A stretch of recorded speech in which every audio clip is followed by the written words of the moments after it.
Hey Allison, I've been thinking about you lately. Had to get this down for you.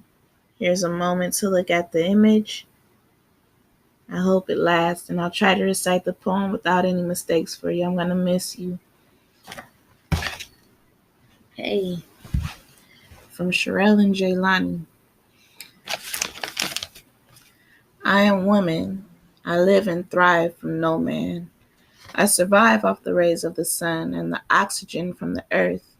I am the rebirth, the refreshing and revival of life. The deceiver was to fill me with hate and strife, but God blessed me with the tools and equipment that enables me to fight and return the deceiver from whence was sent.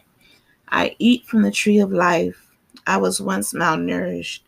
Now I know how to feed myself so that my soul will flourish. I plant seeds that will grow in the garden of eternity, tapping into my God given gene of divinity. I pray the harvest is plenteous because the process is strenuous.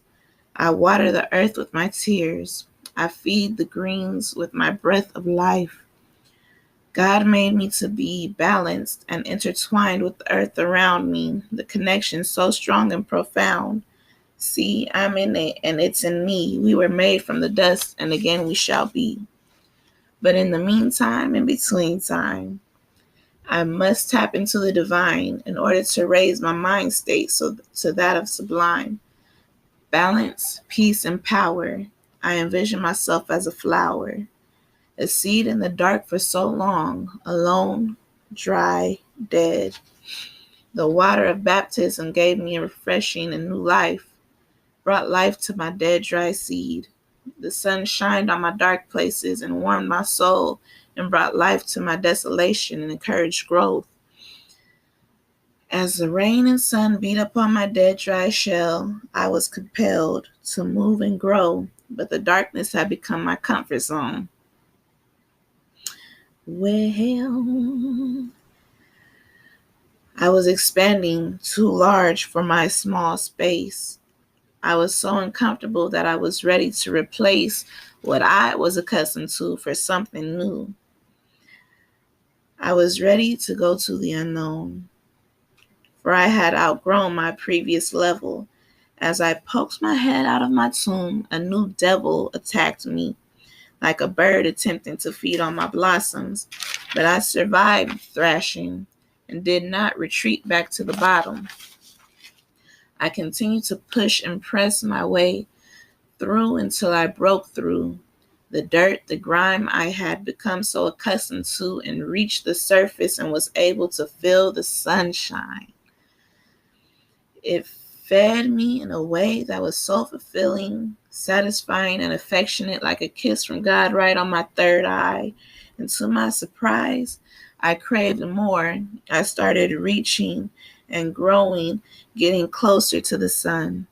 Then I faced another attack, one that threatened to send me back into my dark place. These creatures, called caterpillars, started feeding on my flesh. It hurt me to my soul. They were persistent and relentless. It, I was once a thriving green plant, deep roots, branches, and lovely green leaves. Now I was a shadow of myself. Now I was a shadow of myself. Patches and holes in my stems and leaves. My chloroplast and plasma began to bleed. I started to shrivel and die, but God blessed another storm to come and shower me with grace, and all of the life that was taken from me was then replaced with the knowledge that I enabled the caterpillar to reach their next level and become butterflies. It was my duty to guide and supply them with the life that they needed to endure their own dark place. Their cocoon had come out. Ooh, sorry. To be continued.